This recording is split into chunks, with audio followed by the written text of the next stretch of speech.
Well, welcome back in to Technique Tuesday.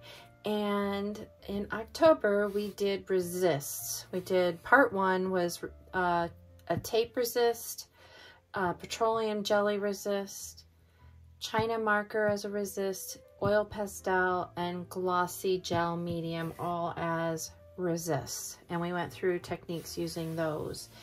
And here's some of the samples of those resists. So now that it's December and we're back on Technique Tuesday, we're going to go through and do the additional resists, and this is part 2.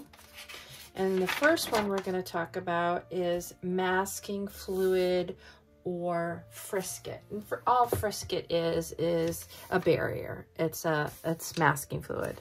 So I have 2 different kinds. I have the FolkArt watercolor and acrylic paint resist. So it's considered a watercolor resist. It does work for acrylics. I did this using, it's up here on the top, and I use this using watercolor. And you can see the glossiness of that material. I did put it into a fine liner so that I could kind of sketch with it, draw with it, make marks. The other one is the Graphics Incredible White Mask, which is a liquid Frisket. So this is a substance that you put onto your surface, let it dry completely, then you add your paint. Again, I used watercolor here, and then you come back in once everything is dry, and you can pull the Frisket up using one of these erasers. And I did that here. I just used this like a dip, and used this little bamboo pen and wrote the words here and did some designs here at the bottom. So we're gonna do basically the same thing. This time, however, I'm gonna use this watercolor resist the same way I used it here. The reason why I'm gonna do both of these because they're very different mediums. So this one stays on your page. You can feel it. It feels like it's been embossed. And you can see it's shiny. It's kind of got a gloss to it. Where down here, it's smooth, just like the paper was. So I thought it'd be good to just go ahead and show these 2 again. I'm going to use the watercolors using this again. And on the bottom, I was thinking of using some sprays. So, or on the other one, I'm going to do them on 2 different cards. So I'm going to do on the watercolor paper. I want to see how that responds just like we did before. This was our smooth paper, and I'm going to demonstrate it on the watercolor paper. So that's what we're going to get started with today for our first resist on part 2. Other resists that we're going to go over is using embossing powder as a resist, as well as using wax as a resist, and gouache as a resist. And that will be what else we're going to end up going through during this month's Technique Tuesday. Thanks for coming along. All right, so to get started, I'm going to lay down some of this watercolor resist, and then I'm going to set it aside while we get laid down some Frisket on this card, and then we'll go from there.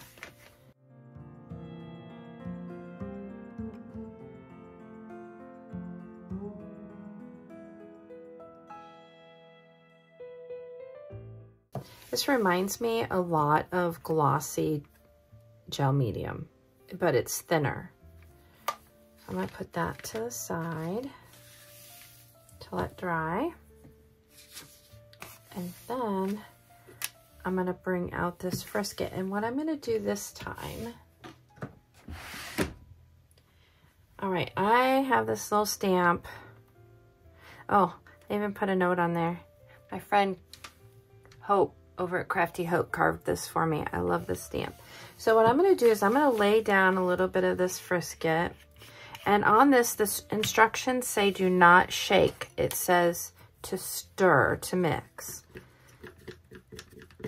I'm not quite sure if it's because it gets all foamy and then it's challenging to use or what the deal is there. But that's what I'm going to do is just stir it. But I'm going to use this stick just to kind of run over the top of this stamp because I have been curious about this substance.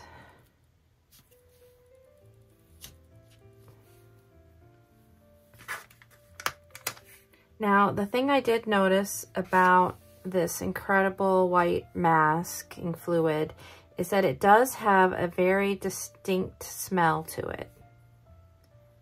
So if you are sensitive to smells, then you are going to want to keep that in mind. So also, because we're using it on a rubber stamp, we need to clean that rubber stamp off pretty quickly once we're done. So I thought I'd do a little bit using that.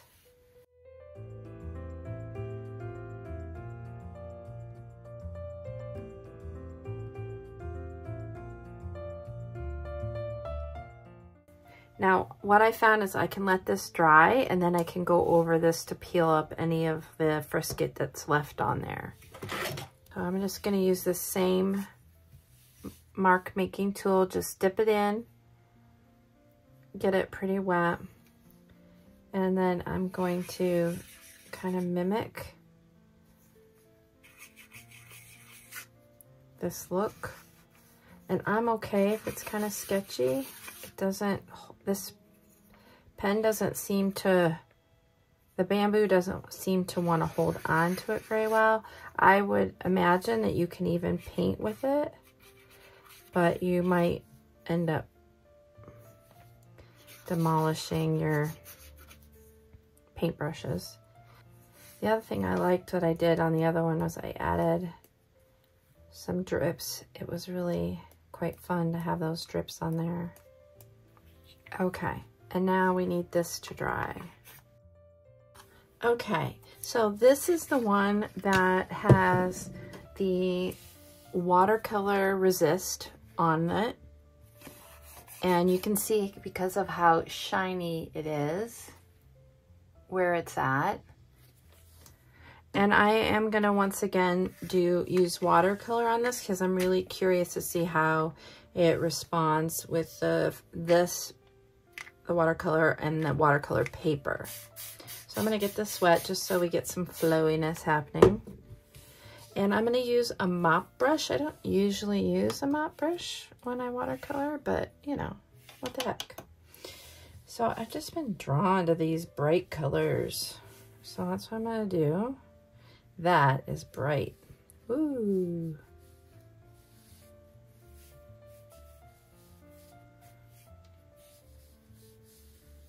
Just, oh. Maybe it's the time of year, but I don't know. That is looking really spectacular to me. All right, and then I'm gonna come in with this kind of orange.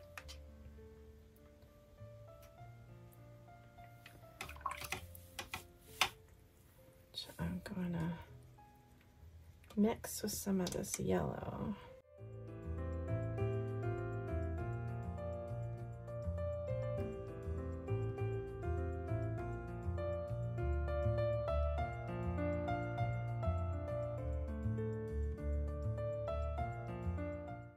Sometimes I like to flick my watercolor and then go back in where it landed and then add the color there.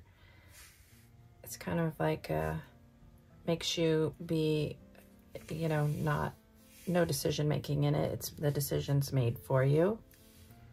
And then I want to come in with some of this metallic.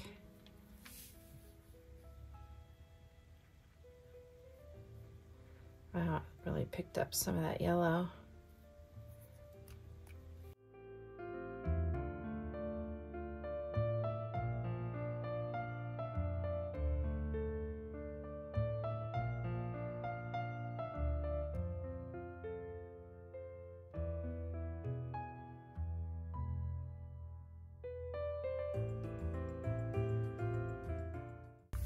The incredible white mask liquid frisket by Graphics, and you can definitely see where this is. Again, it's really shiny, but you can feel it on the surface.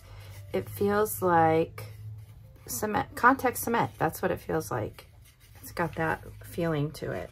And I'm gonna come in with these India inks. Hopefully I can get some good color off of this in this crimson and this turquoise. My experience with these is that you need a lot on here.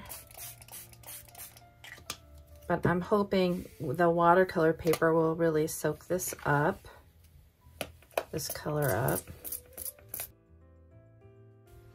Okay, so I am going to let that sit and do its thing.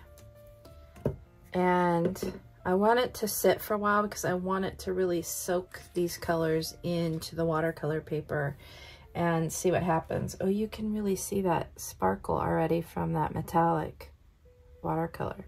Okay, so I'm gonna let these dry. I might end up going over this again with a second layer of color, but we'll see what happens. I'll be back when these dry.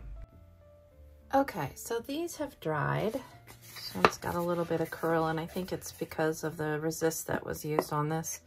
But you can see, definitely see the area where the resist was placed, even in this area that's more white. It is kind of shiny, hard to see because of the glimmer kind of metallic watercolor paint I used there. You can see it kind of right here. So that is the Watercolor Resist by FolkArt.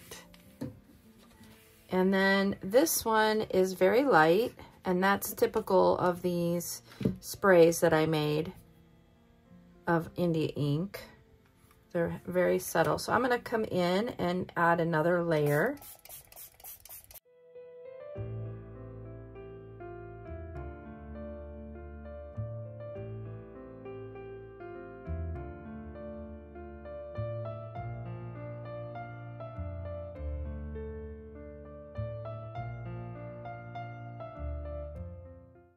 And I'm gonna blow this dry. Okay, so that's good and dry. And I now need to go over this with this eraser, and it will pick up, kind of beads up and pulls up that frisket, that masking fluid. And that is the Graphics Incredible White Mask Liquid Frisket. I love this stuff. I love it. It catches such, I mean, I used that stamp, which, by the way, was a challenge to clean, so I do not suggest you use a rubber stamp you love, like I did. But I did get it clean, but it was a challenge. But look at even the fine lines that it caught. And it's similar to contact cement, and it just pulls up and beads up.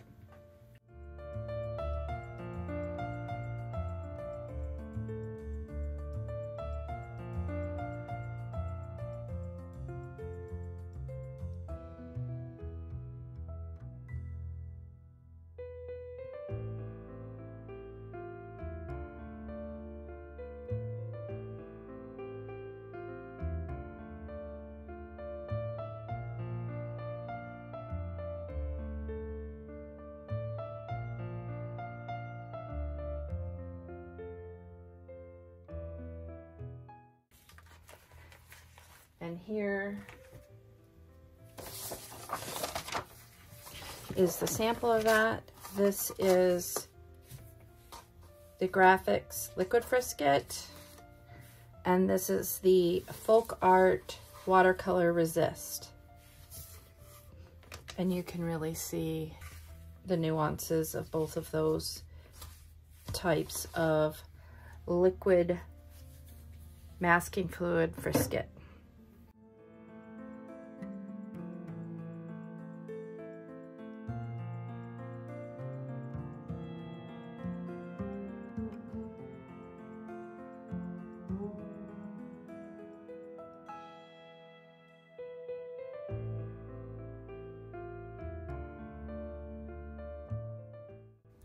Okay, our next resist is an embossing powder resist. So we use embossing powder as a resist medium. Now, I have done this with some basic clear embossing powder and a Versamark pad, as well as a stencil. And then I've gone over it with some Lindy's in this Tibetan poppy teal. So you'll see there's a bit of a metallic, which I thought paired well with the glossiness of the clear embossing powder. So you just have to keep in mind that most embossing powder will go to a shine. Now, I did start out differently. So I have two testers that I did because I was trying to avoid that glossiness. This was the first test, and this was using the Distress Frosted Crystal by Ranger embossing powder. And it's supposed to create a matte surface along with this Dab It clear embossing liquid that I figured I would dab through this stencil. So as you can see, it did not have a positive effect.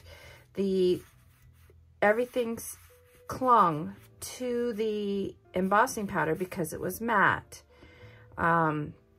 So I had multiple issues. This exploded onto me when I was dabbing, so it really discolored the back. You can see it all leaked through. The other thing was that initially I was going to go over it with some alcohol ink, which is a no-no when embossing, and I forgot all about that. But it will peel up your embossing powder, especially with these kind of, they're not slick pages, but they're really, really smooth papers in this book. So that was a big not worked. So I thought, well, I'll reuse this embossing powder and use a different liquid on top and see if that works. So then I tried it using this stencil called Cell Theory, and again, it came off in some areas, but you really can't see it because it's so matte. It really holds on to it. This time, instead of using the alcohol inks, and then I came in afterwards with this Lindy's spray that I used on this paper, it just didn't matter because it was all going to adhere to it. I came in with some Distress Oxide and sprayed it down with water to try and get it to flow, and still not successful. So then I tried it with the clear and went back to the kind of glossy and had a lot of success. And again, I changed it to the clear embossing powder instead of the matte, as well as the Versamark instead of the dabber. I used the Versamark on this page as well, and that worked out much better. I didn't have any real leak through. All you can see is where the Distress Oxide came through. So that's what we're going to do now. We're going to utilize this method of using the embossing powder as a resist. So we're going to do that on our watercolor paper. I'm going to set this aside, and I'm going to find a different stencil to use.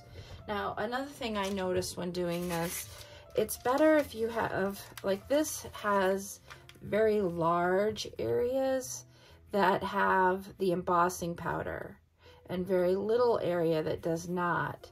This was kind of the opposite. I think it's important to have something that has a nice balance between what has embossing powder and what does not. So having that, keeping that in mind, I am going to find a stencil, and I have one in here that would be good size for this, and it's one that I recently got and I've been wanting to try out. So that's one of the Tim Holtz stencils. I have no idea what this one's called. THS 168. So anyways, that is what I'm going to use.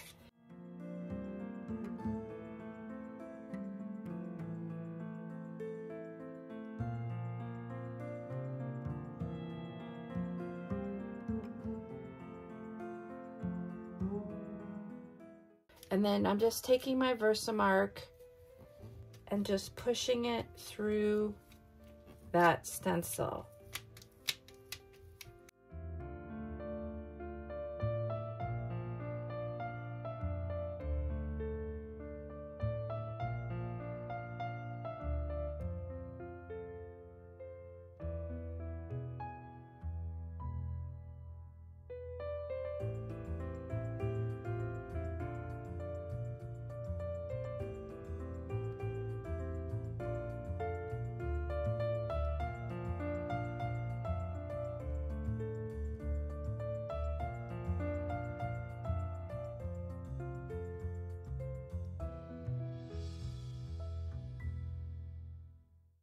Clear embossing powder that I've had forever, and I'm just trying to use it up without contaminating it any further. It's got lots of little bits, but I'm not really worried about that.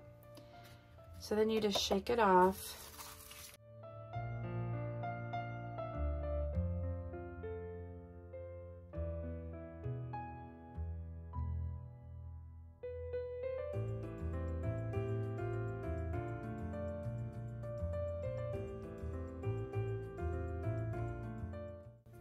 All right, and now I will be going over this with my actual heating tool because we need the high heat to activate and melt the embossing powder.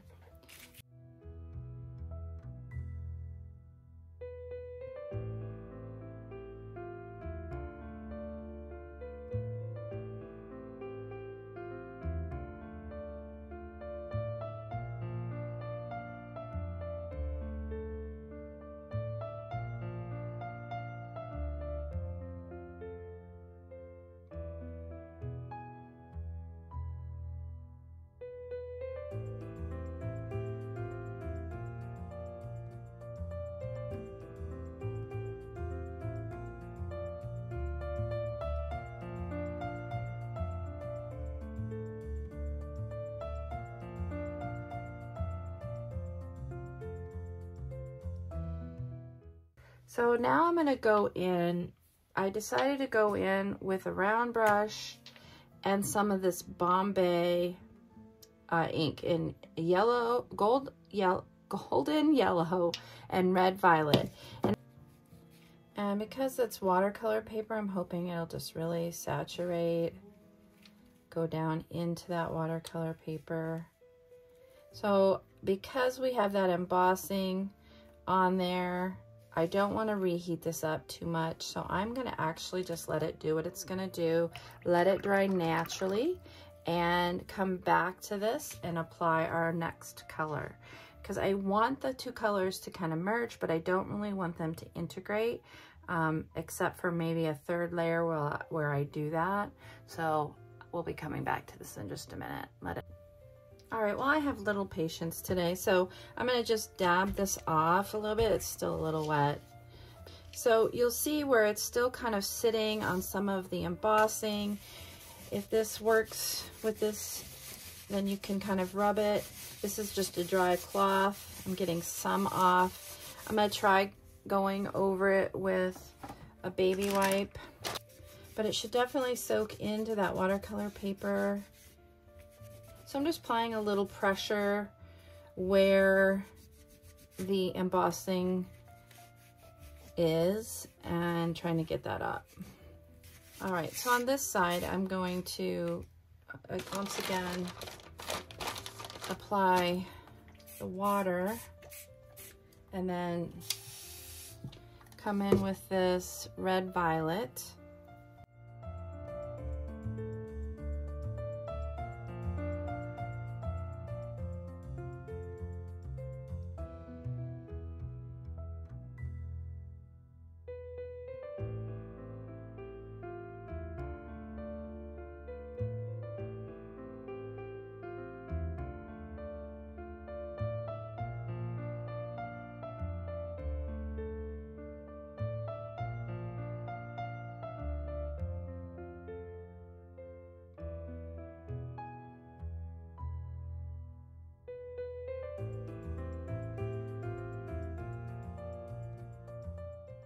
I'm going to go over this with my heat tool because it's a lot lower temperature. It's not going to reactivate that embossing powder. See if I can do a better job of getting it just a point to dry, and then use my baby wipe to pull up some of the color that's sitting on top of that embossing. Okay, so you can see this is still kind of wet, so I'm going to come over the embossed areas.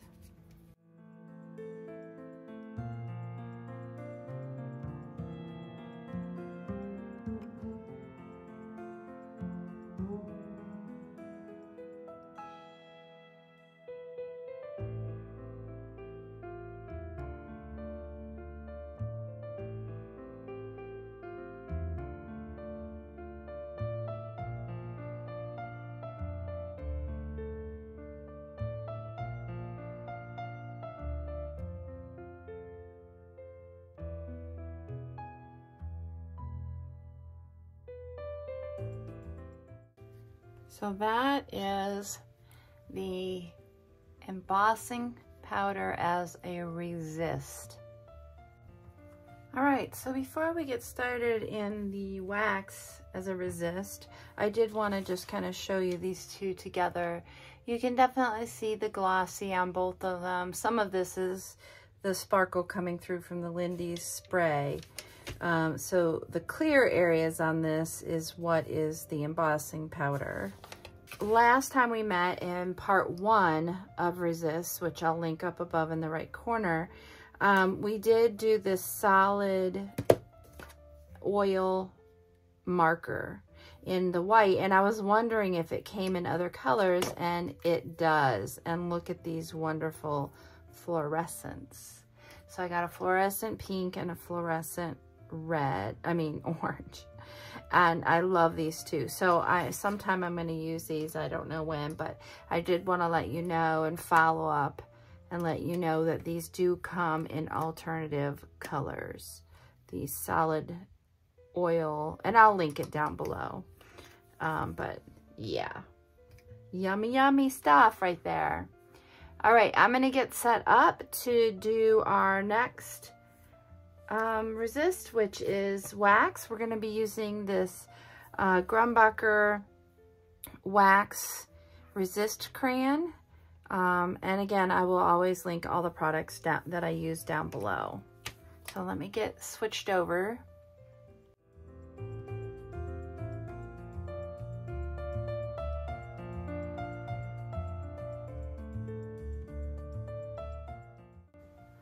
All right, for our next resist technique, we are going to be using wax, and this is clear wax. These are by Grumbacher. They're just clear wax crayons, and I have one with the paper on it, of course, and one without. And what I've done here is I've taken this stencil and simply put it underneath this paper, and we got to keep in mind this is very thin paper, so it cannot be done with watercolor paper. It can only be done with thin paper. We put it underneath, and then we rub the crayon over it with some force. And as you can see, this really comes through. Now on this, for color, I used my Paper Artsy Infusions in Sunset Beach and got this beautiful color here.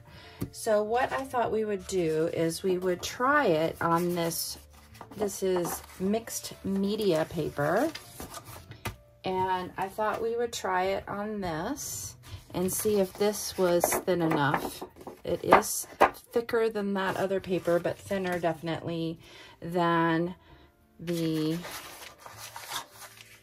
watercolor paper. So we simply put the paper on top of the stencil, and then we come in with the flat edge, pressing very hard, and we rub over just like we're burnishing or doing a rubbing with charcoal. I don't know if anyone's ever done like gravestone rubbings or manhole cover rubbings, but it's a lot of fun. I did a whole bunch when I was in St. Louis. So I don't see much coming through there. So I think maybe this paper is too thick, but what I'm going to do is I'm going to apply some color. Apply some water and then some color to see if we can see that coming through. So I'm primarily going to apply this is the Infusions in Royal Blood. I'm going to primarily put that there on this side and let it roll this way as I spray it. And just let it drip and do its thing. And we'll see if we can see any of that coming through. Oh, we got a little bit of a circular pattern there. I don't know if we're gonna get all the detail, like the numbers and the swirl in the center. But what I like to do is let that color sit on it for a little bit, so it will soak into the paper. And then you can just come in with a paper towel and just blot that color up. And as you can see, that definitely, we've got a hint of that, but it's not like the detail that we see on this stencil. I think that the type of paper that this mixed media paper, it's just not absorbing that color, because it looks like we got some of the detail coming across from the embossing. However, the color saturation that's being held in that paper is just really low. Just some waste paper. It was printed and something didn't print right.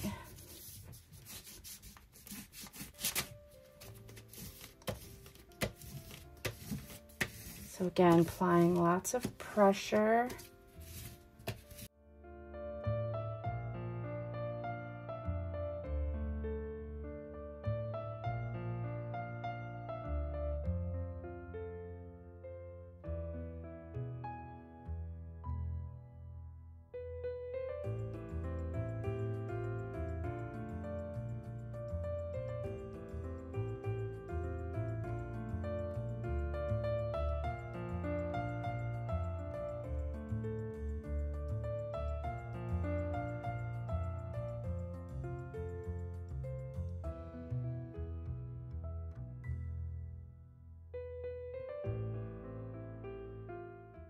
So this is copy paper. Like I said, it's just a piece of waste paper that I've used.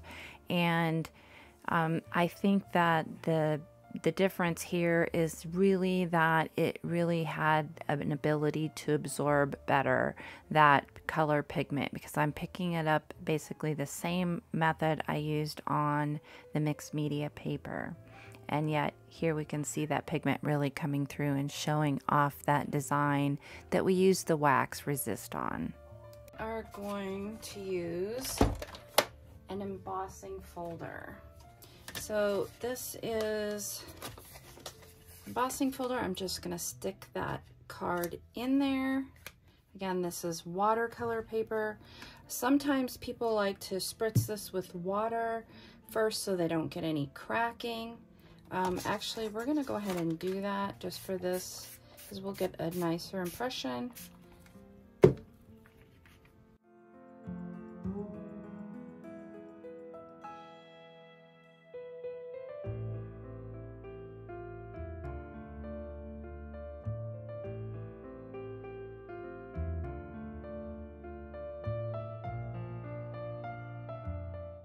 So we got a really nice impression from that embossing folder. And I used my hairdryer on a cool setting. That's why I like that hairdryer. I have that option. So the paper is not hot. That's real important. So we're gonna come back in with our clear wax crayon, and we're going to rub on the side where it is embossed up, so it's the raised surface of it. We don't want to apply too much pressure because we just want that raised surface grabbing the wax. And then from there, I'm gonna come in with some chipped sapphire in Distress Spray Stain. Actually, you know what? I'm gonna use the chipped sapphire in the Distress Oxide.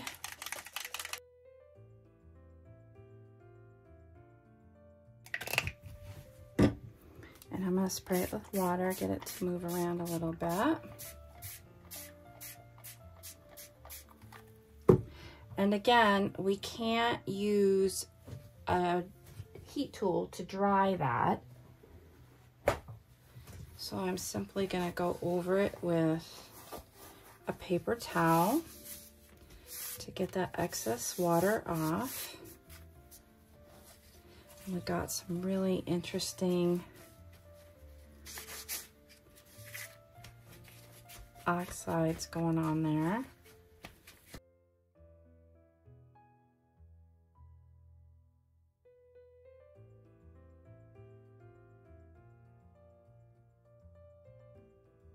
I'm going to come over that with Rusty Hinge in specific areas.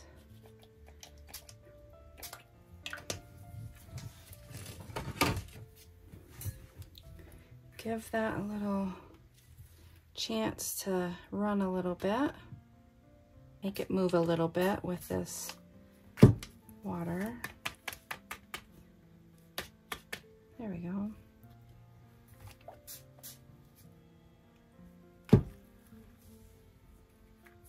And now I'm going to use my hairdryer once again on the cool setting. And there you can see that resist. I love how it picks up certain areas, certain numbers where the wax caught. Other areas I have a feeling I got a little too heavy-handed with the crayon and lost some of it. The other thing you can do is you can come over with a wet wipe. You're going to lose some of the color in the background because it is a distress product. So, and they are water soluble, they will reactivate. But you can go in and even just that much, you can see how that white comes and pops out a little bit more. Pulls that off where the wax is. I didn't get too bad of it. Pick up. It just brightens it a little bit, that white, the starkness of it. But that's an option too.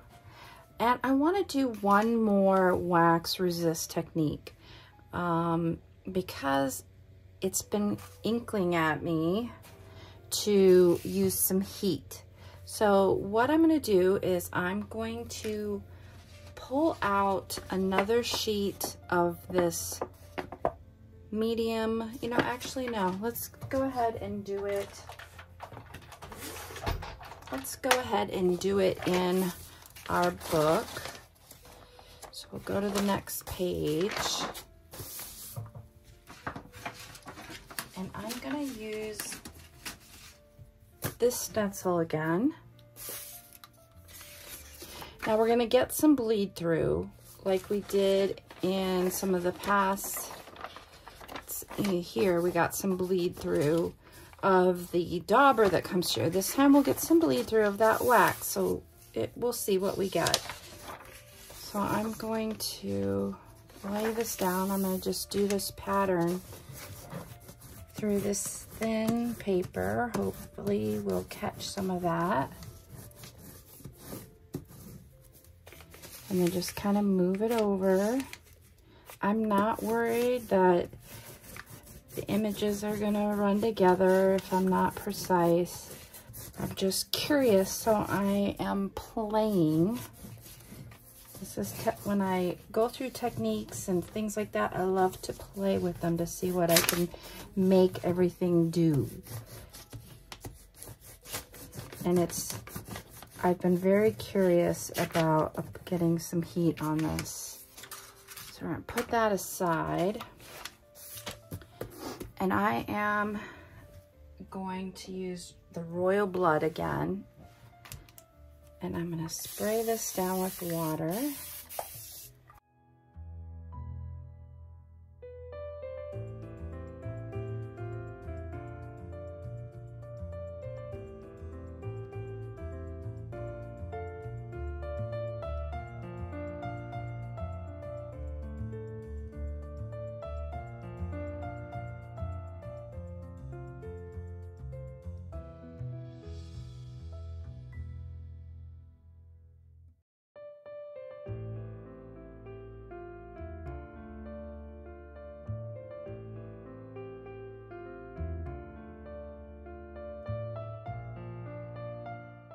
Some really nice pattern going on there from that stencil. So I'm gonna let that sit for a minute because I want it to really soak into that paper. So I'm going to just very lightly dab up some of the heavier areas. I'm gonna leave most of the water on there.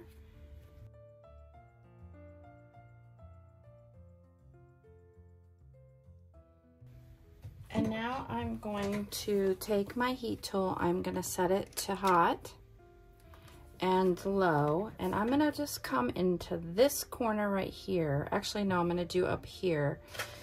And I'm going to get some heat on this and see if we have any reaction with that.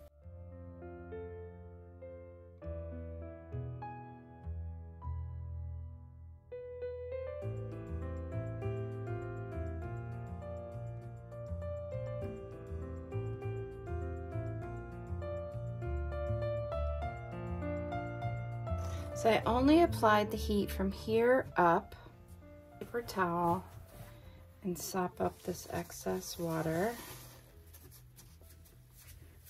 and see what we get.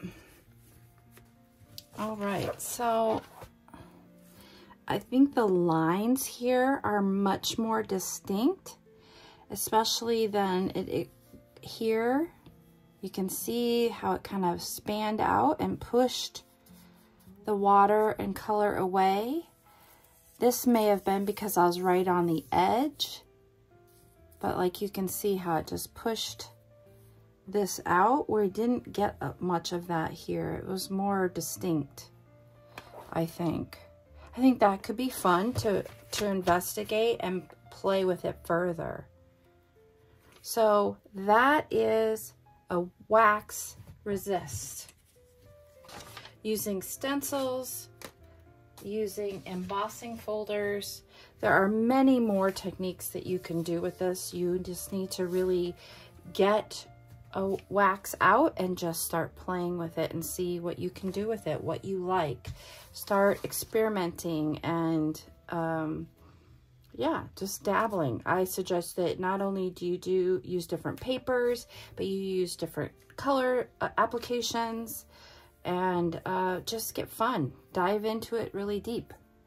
All right, onward. Let me get cleaned up, and then we are going to investigate gouache as a resist.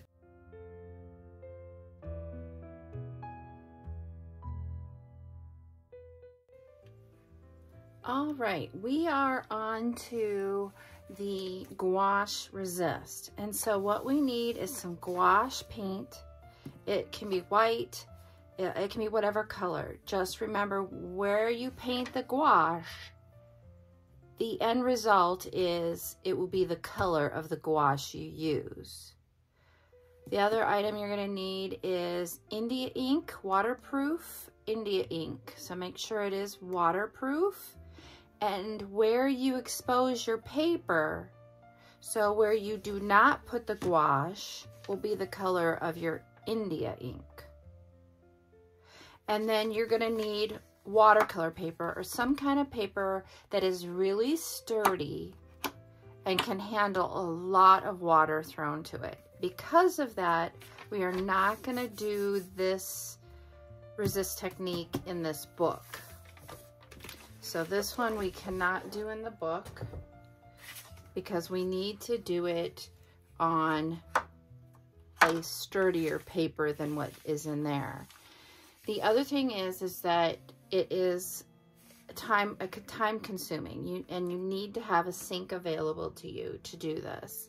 So we are going to start off with the gouache, adding color, the gouache to the surface, remembering that wherever we paint the gouache, the paper will end up being the color of the gouache. It might be slightly lighter in tonality, but it will be the color of the gouache. So what I thought I would do is, yet again, instead of just painting, I thought I would use a stencil again. And I'm just gonna use this. I can never remember where I received this. This is an old stencil. I've had it forever, it feels like.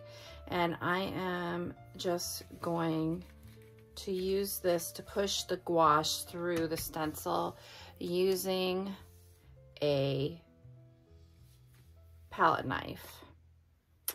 Actually, no, I'm not. I'm going to use a sponge because we don't want it too thick.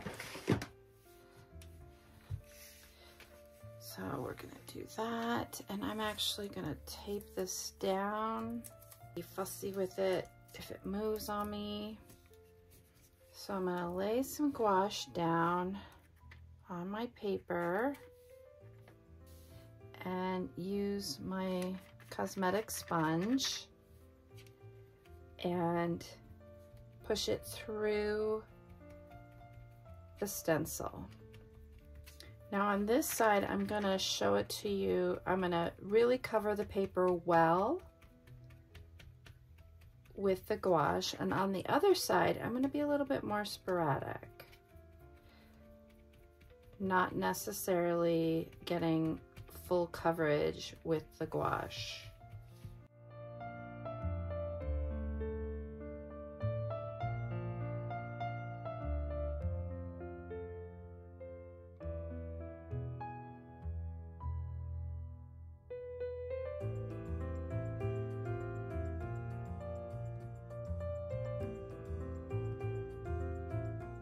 So now we need to let this dry completely. It needs to be thoroughly dry. All right, now that that is thoroughly dry, we need to add our India ink. And with the India ink, I'm gonna put some of it into this little container and apply with a brush to the paper.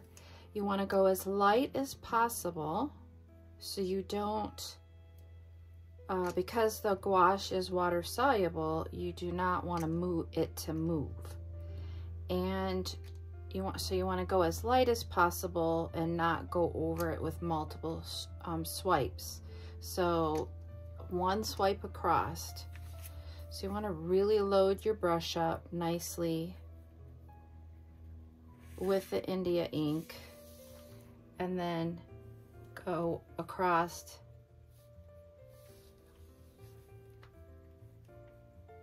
with a single swipe.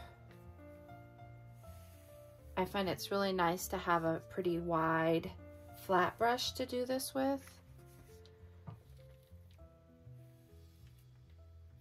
because you don't want to pull that gouache it's gonna catch, and if you, like here, I've got a lot on here, and it could start to run and reactivate that, the gouache, but we'll see how it goes. I can see a little bit bleeding right here. Now we need this to dry completely before we move on to our next step.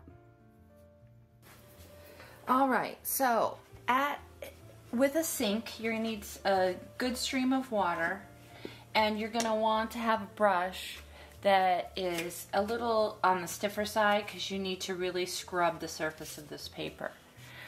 So what we're going to do is we are going to remove all the water soluble product, which is the gouache. And because some of the India ink is on top of the gouache is going to release the India ink that's there, and that all that's going to be left is the gouache that was soaked in to the watercolor paper. So it'll be a lighter version of the blue gouache that I had placed onto the surface of this paper. So I'm going to get a good stream of water going.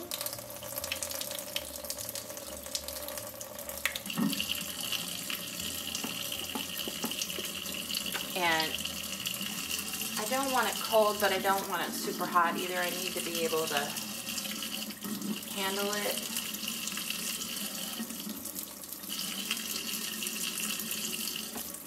There you go. It's just lukewarm, not even, I would say room temperature really is what this is. There we go. All right, so we're going to just start washing this off. So it's going to take some motion, some push to get it off. And we may see stripes, which I see coming forward, where I may have been heavier handed or double when I was applying the ink, the India ink, that I may have doubled up.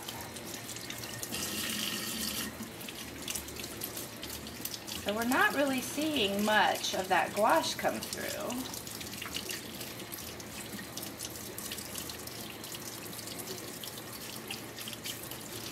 Doesn't look like much of that blue soaked in.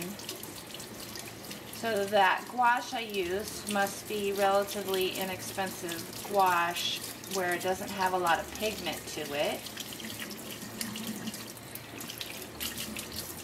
I did let that dry completely. I'm going to use a little bit less forceful water and a little bit of thumb pad power to just manipulate getting this gouache off to release a little bit down here. A little bit more. Now we're going to see on this side there's going to be more of the India ink showing through because I put less gouache on this side.